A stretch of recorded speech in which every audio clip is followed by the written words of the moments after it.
Hola, bienvenidos a Transformados. Este será un espacio donde veremos cómo Dios trabaja en la vida del hombre. En cada episodio hablaremos temas importantes, fundamentales en el día a día, como por ejemplo, hablaremos sobre el dolor, el vacío, la depresión, la violencia intrafamiliar, entre otros. Pero hoy especialmente queremos comenzar hablando de lo que es la salvación. Mi nombre es Héctor y junto al pastor Pedro Neira te introduciremos en este viaje de fe, de perdón y un viaje que está lleno de esperanza hacia un mundo que va a la salvación.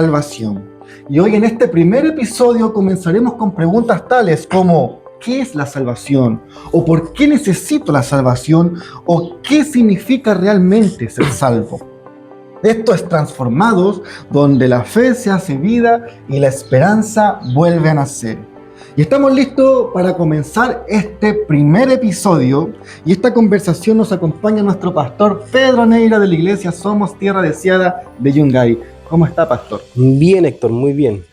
Entusiasmado, con ganas de compartir con las personas, con ganas de compartir con la gente toda la grandeza que Dios ha hecho con nosotros, mostrar también las bondades de nuestro Dios y cómo Dios ha transformado nuestras vidas. Y espero que este tiempo sea un tiempo de bendición para ustedes también. Pastor, me gustaría comenzar con una pregunta que mucha gente se hace, que es: si yo soy bueno, o soy generoso, no soy malo, ¿por qué necesito realmente la salvación? ¿O por qué necesito a Jesús si yo en realidad creo que no lo necesito? O otra pregunta, ¿qué es realmente la salvación? Sí, mira, muchas veces las personas creen que la salvación es un acto meramente religioso, pero tiene que ver mucho con nuestra composición como seres humanos. Nosotros tenemos un área física, un área material, donde está nuestro cuerpo, están nuestros órganos, ¿cierto? Nuestros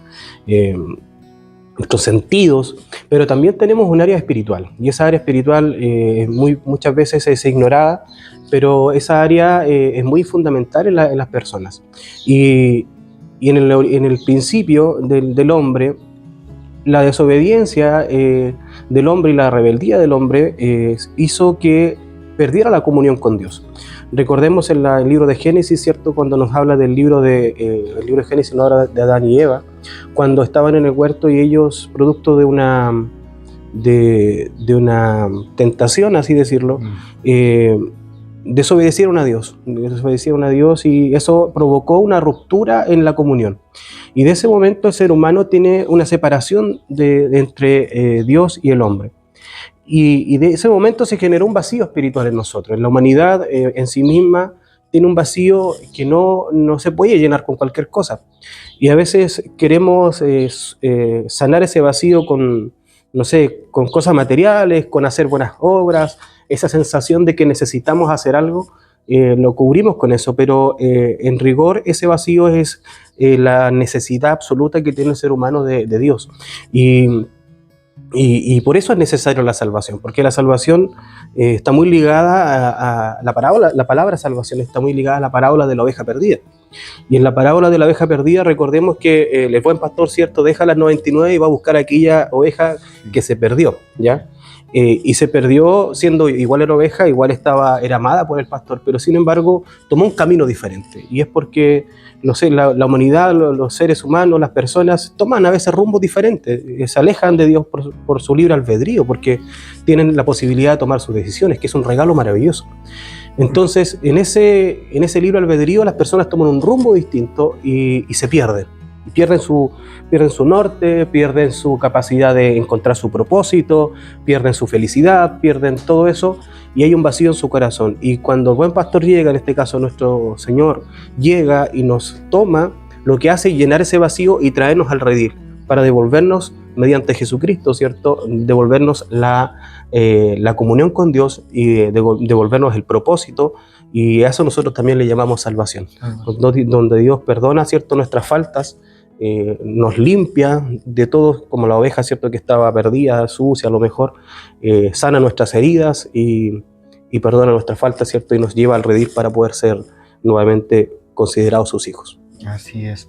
Hay algo muy interesante que usted menciona que tiene que ver acerca de que Claro, no es por religión, no es Mm, por conducta, ni por ley, o porque yo pertenezco a tal o cual denominación, ¿verdad? claro. Sino que va con una gracia que viene de lo alto. Y otra cosa, ¿cómo toma usted el tema de cómo se encuentra el corazón del hombre? Porque todo esto igual tiene que ver con el corazón del hombre. El corazón del hombre sin Dios es un corazón que busca encontrar la felicidad de todas maneras. Entonces busca en distintas áreas, buscan en lo material, buscan a veces en sentir experiencias extremas, en experimentar a veces con sustancias. Por eso que hay muchas personas que también, no todas, pero muchas llegan a la droga, al alcohol por ese tipo de situaciones, porque hay un vacío que no lo pueden llenar. Hay una tristeza interna, hay una necesidad interna de no saber qué es lo que es, y buscan llenarlo con algo. Pero el corazón del hombre, yo como siempre lo he enseñado, haciendo una metáfora, el corazón del hombre siempre tiene reservado un lugar que es el lugar del Señor, un lugar de Dios. Y ese lugar nada lo puede llenar. Y el corazón del hombre sin Dios es un corazón que tiene un vacío. Así es. Otra pregunta que también surge y que yo lo he escuchado en muchísimas personas, en muchísimos lugares, y lo más probable que usted también, que dice, si Dios es tan bueno, ¿por qué permite tanto sufrimiento, tanto dolor, que hayan guerras, que mueran niños inocentes, ¿verdad? O también que dónde está, por ejemplo, el amor de Dios o la misericordia de Dios en eso. E inclusive muchas personas que son cristianos o que son conocedores de la palabra, muchas veces cuando están en pruebas, en tribulación, ellas mismas se preguntan por qué si Él es malo, está bien, y yo que soy acá y allá no lo estoy. Y algo que se preguntan muchas personas. Claro. Sí, mira, hay dos cosas, Héctor. Ahí. Lo primero tiene que ver el hecho de por qué pasan tantas catástrofes, hay tantas cosas terribles que pasan en el mundo, y la pregunta siempre es ¿dónde está Dios?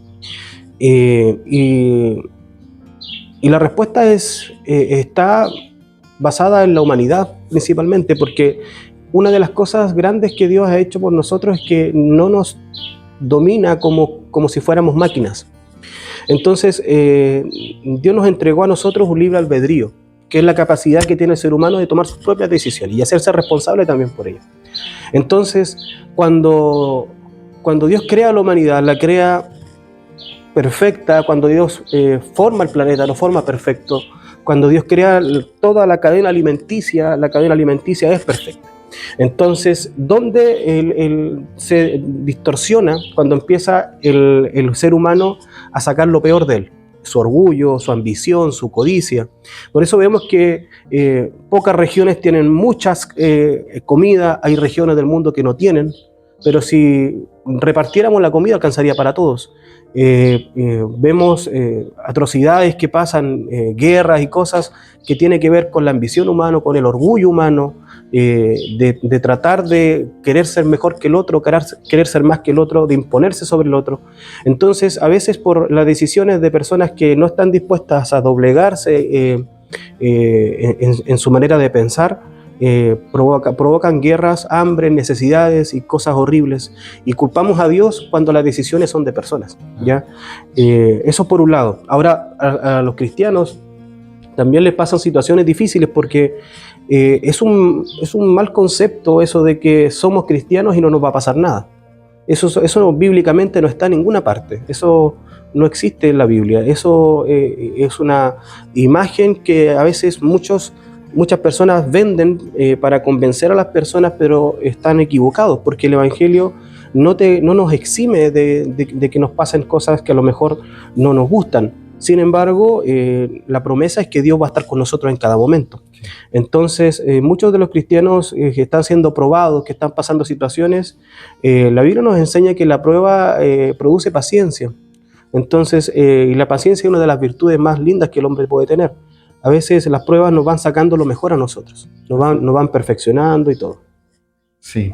Hay algo importante que mencionó que tiene que ver acerca igual del libre albedrío, ¿verdad? Porque sí, efectivamente, no es que Dios no tenga amor, sino que todo nace en el corazón del hombre y es el hombre el que toma las decisiones. Exacto. Y es Dios el que permite que las cosas sucedan. Exacto. Pero no es por falta de amor o misericordia de Dios. Claro. Y volviendo un poco más atrás, hablando también acerca del corazón, en un momento usted mencionó acerca del vacío, pero ¿por qué a veces la persona puede sentir tanto vacío en su interior, aunque posiblemente tengan todo en la vida? Podemos ver casos de personas que son millonarias, que lo tienen todo, salud, y aún así no son felices, no se sienten plenas. Tenemos el caso también del actor, por ejemplo, Robbie Williams, un hombre que ayudaba a todo el mundo, que su vida era la comedia, hacer reír a los demás, y un día se suicidó, y todo producido a un vacío. Y hoy en día también muchas personas dentro de las iglesias se sienten vacías. ¿A qué se debe este vacío en el corazón del hombre? El vacío en el corazón del hombre se debe plenamente a la falta de comunión con Dios. Porque, como te dije delante, la comunión con Dios es algo que nos permite llenar ese vacío, estar en comunión con nuestro Dios. Y hoy día nosotros tenemos la posibilidad de tener esa comunión con Dios. La Biblia nos enseña de que Jesús es el camino para poder alcanzar al Padre. O sea, Cristo en su obra maravillosa, ¿cierto?, en la cruz, pagó el precio de nuestra comunión, por así decirlo, nuestra salvación.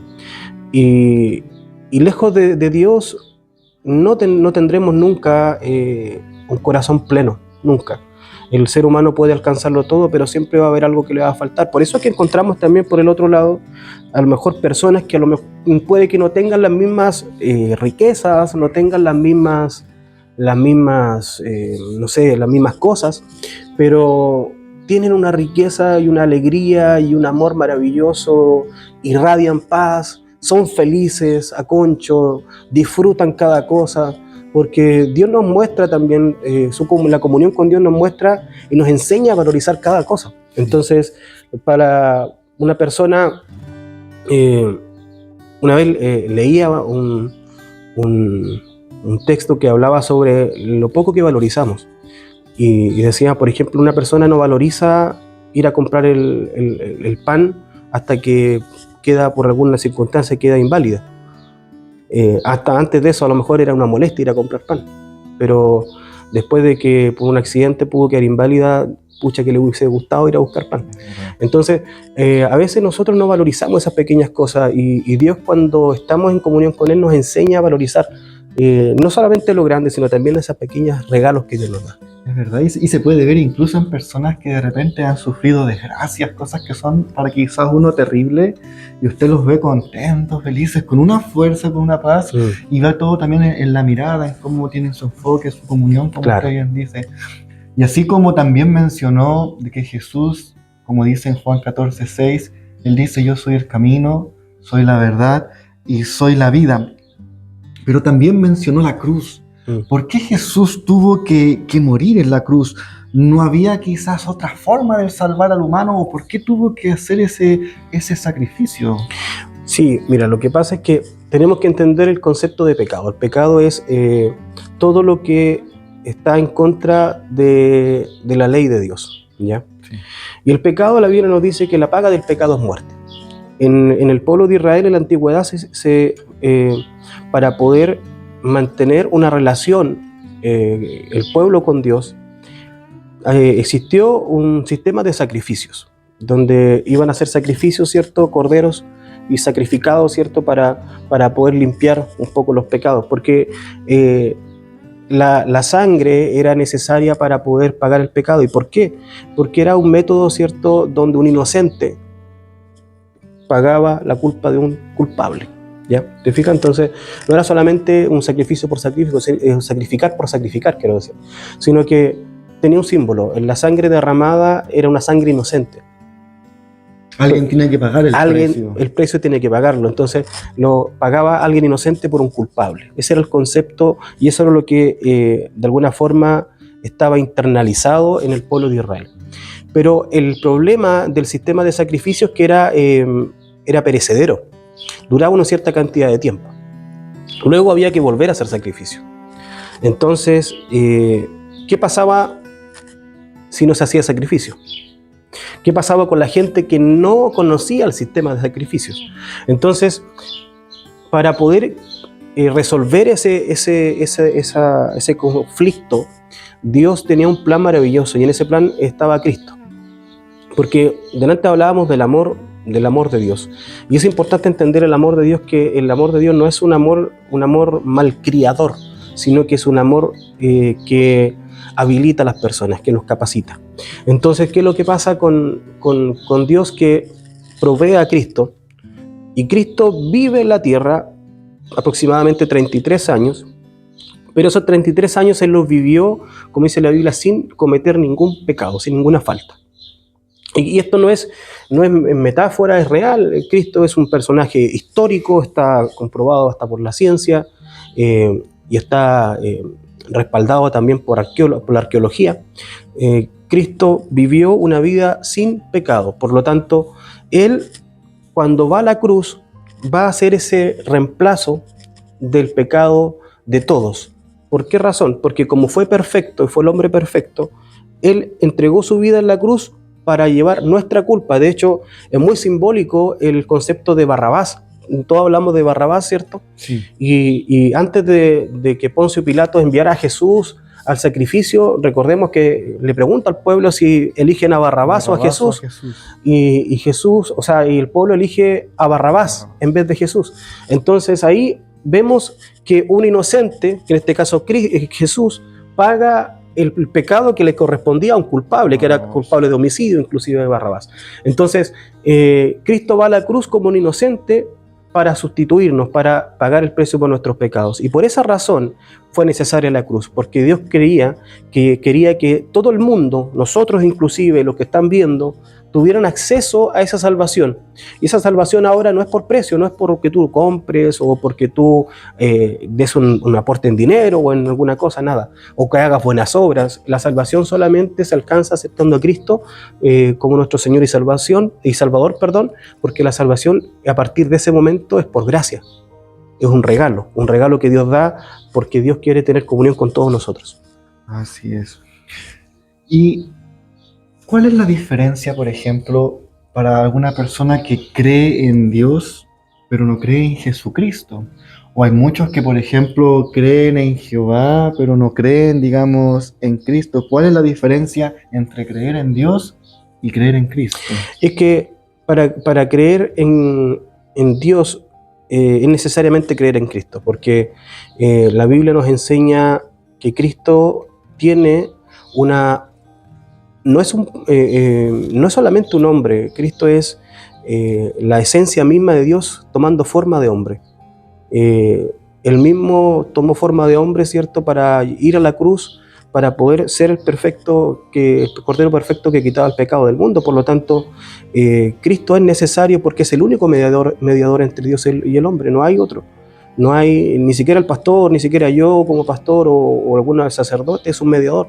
El único mediador válido delante de Dios es Jesucristo. Entonces, sin Él no hay. Yo creo en Jehová, pero no creo en Jesús, no tengo salvación. O sea, la única manera para tener mi salvación es a través de Cristo. Exacto.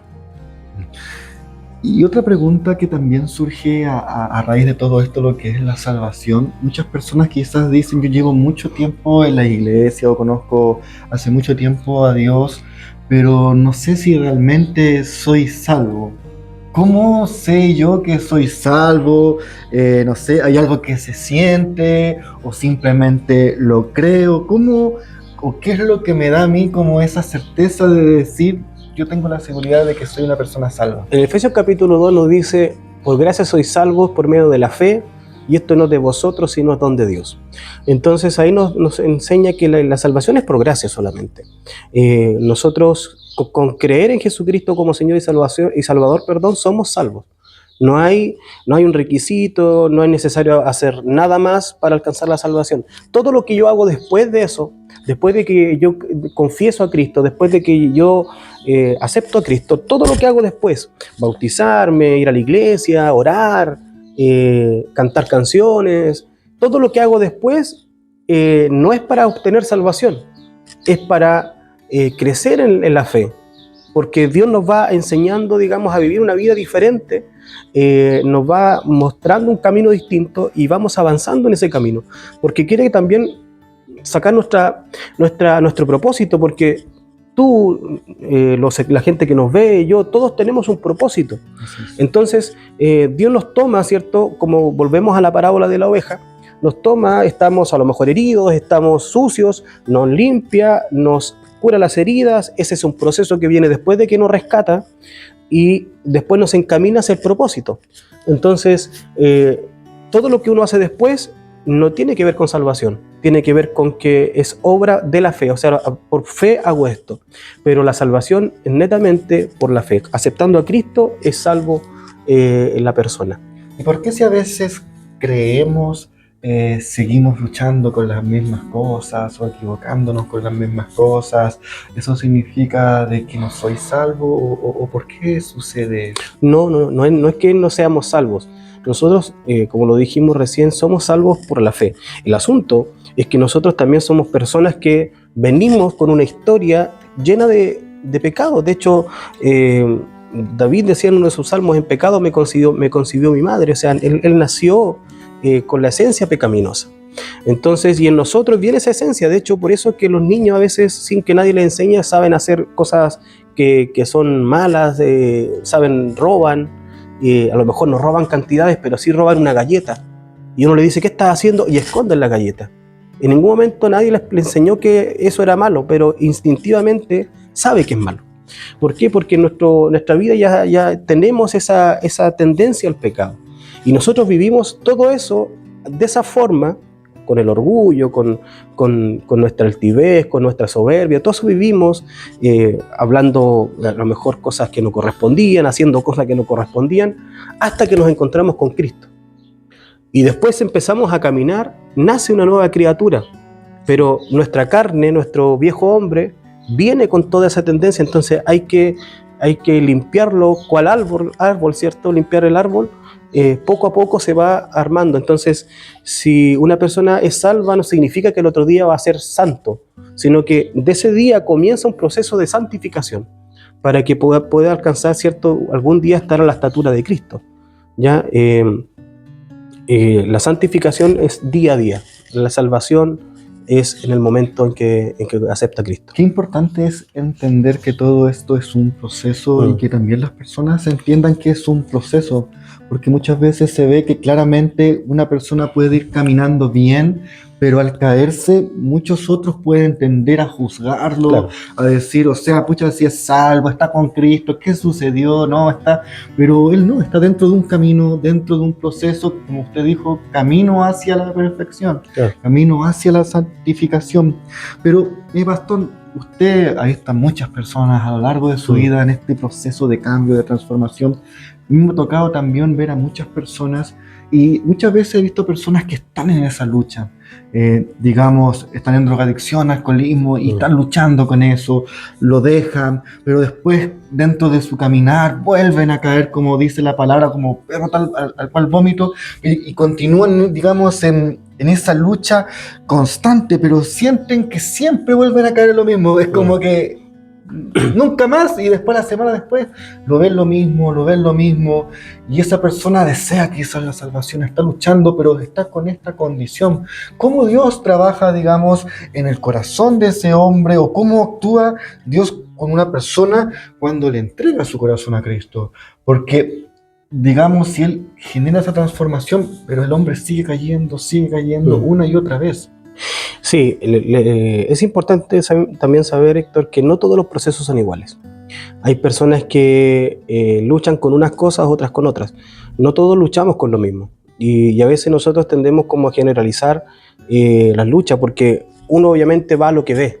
Si la persona que está luchando con el alcoholismo, por ejemplo, yo veo el hermano que está en el culto, no sé, el domingo, y el lunes o martes lo veo un poco con trago, obviamente saldrá alguien a decir, oye, mira cómo va la iglesia y todo eso. Pero hay personas que luchan con otras faltas, luchan con la mentira, por ejemplo, que no se ve a simple vista, pero mienten constantemente. O la envidia, que también es un pecado, envidia, ¿cierto? La codicia, y cada uno lucha con distintas cosas.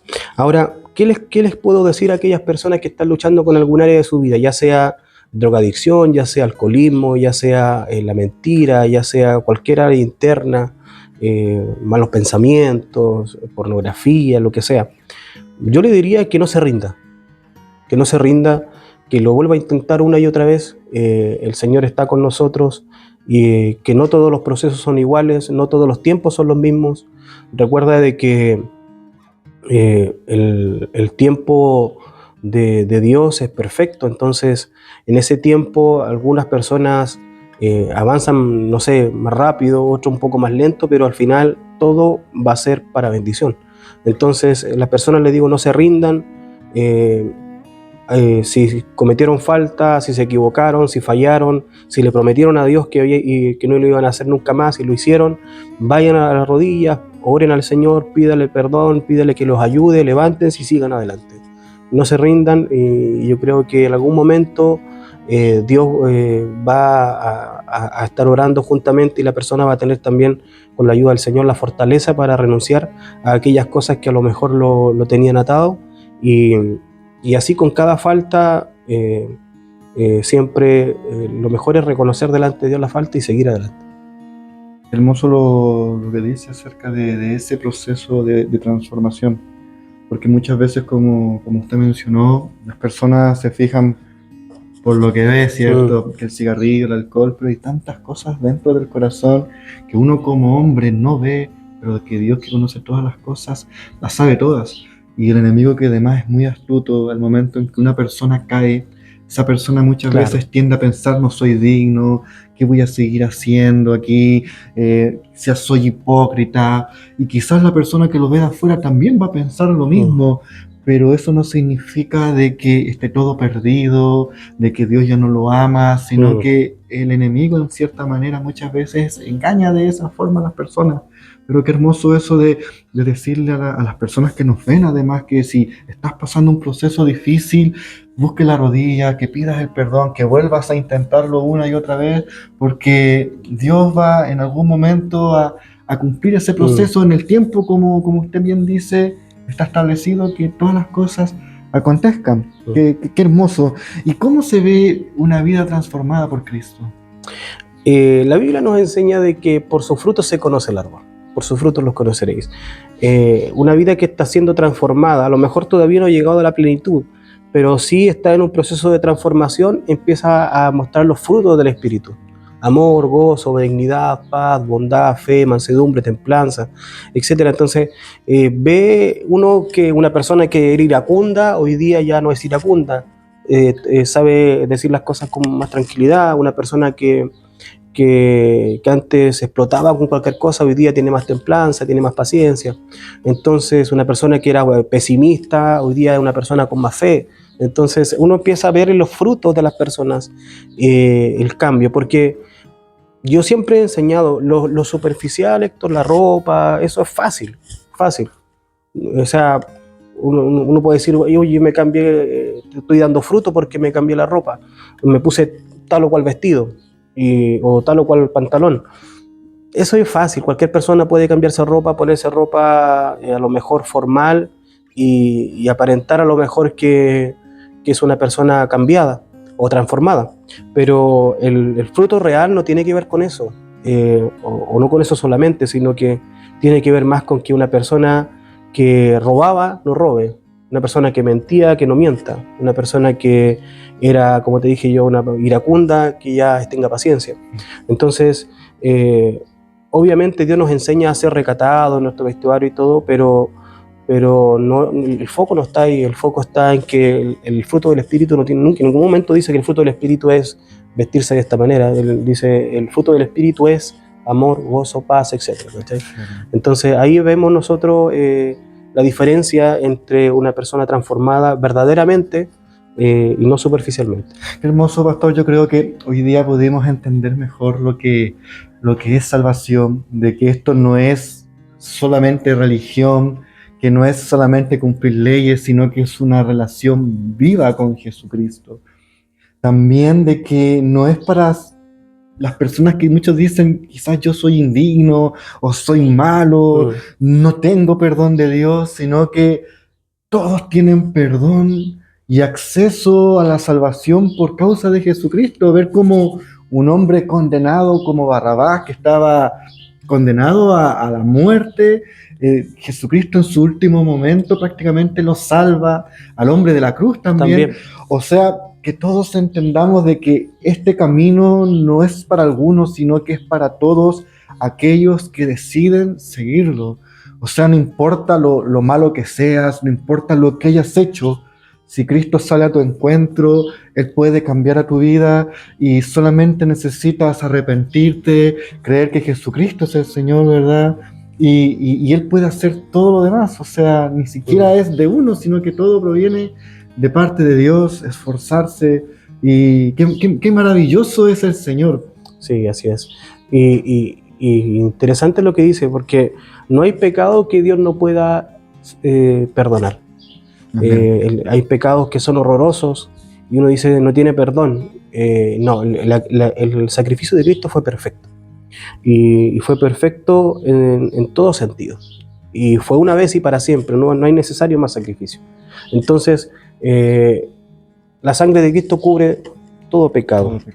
Entonces, si alguna persona se siente indigna, siente que pecó contra Dios de forma imperdonable, etcétera, quiero decirle que Cristo entregó su sangre, que es tan grande, es tan preciosa, que cubre todo pecado. Hasta los que nosotros pensamos que son imperdonables, el Señor los perdona, porque Dios toma a personas como apóstol Pablo, que era un perseguidor de la iglesia, que era un hombre que su labor era asesinar cristianos, era perseguirlos, Sí. y toma a un hombre así, que por cualquiera de nosotros hubiese sido descartado, pero Cristo lo toma y lo hace apóstol de los gentiles. Entonces vemos a un Dios que transforma vidas, no importando el pasado, sino que a él solamente le importa de que nosotros tengamos fe plena en Él y dejemos que Él también tome nuestras vidas y nos guíe. Amén. Muchas gracias, pastor, por acompañarnos en este primer capítulo de Transformados. Y a ti, persona que nos escucha, recuerda que no hay nada que hayas hecho que no pueda ser perdonado.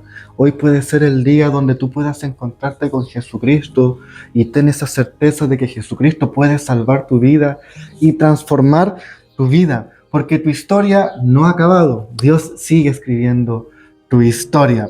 Y nos encontraremos en más episodios. Este podcast tiene que ver acerca de la transformación que hace Dios en la vida del hombre. Vamos a ver temas importantes como también qué nos dice la Biblia, ¿verdad? Exacto. Acerca, por ejemplo, qué nos dice la Biblia sobre la depresión, qué nos dice la Biblia en acerca de temas de abuso, de soledad, tristeza, de abandono y tantos otros temas, ¿verdad, Martín? Sí, la idea de este podcast es que podamos compartir temáticas que son hoy día temas en muchos hogares, y mostrar también qué es lo que Dios nos va mostrando, nos va enseñando y qué nos dice la Biblia también. Y vamos a tener a lo mejor un segmento donde vamos a compartir eso y dejarle la invitación a que sigan viendo nuestro podcast, que lo compartan. Si ustedes creen que alguien puede ser bendecido por estas palabras, le damos las gracias si pudiera compartirlo, y también desearles muchas bendiciones, esperar que Dios cuide sus vidas, y nos vemos en el próximo episodio. Amén. Pueden seguirnos en todas nuestras redes sociales que estarán apareciendo en la pantalla. También pueden dejarnos sus comentarios si quieren que tratemos algún tema especial, ¿verdad? Pueden dejar sus testimonios. Nosotros estaremos también compartiendo, comentando, interactuando con cada uno de ustedes. Así que la paz de Cristo lo acompañe donde quiera que vayan. Y esto fue Transformados. Bendiciones. Hasta luego.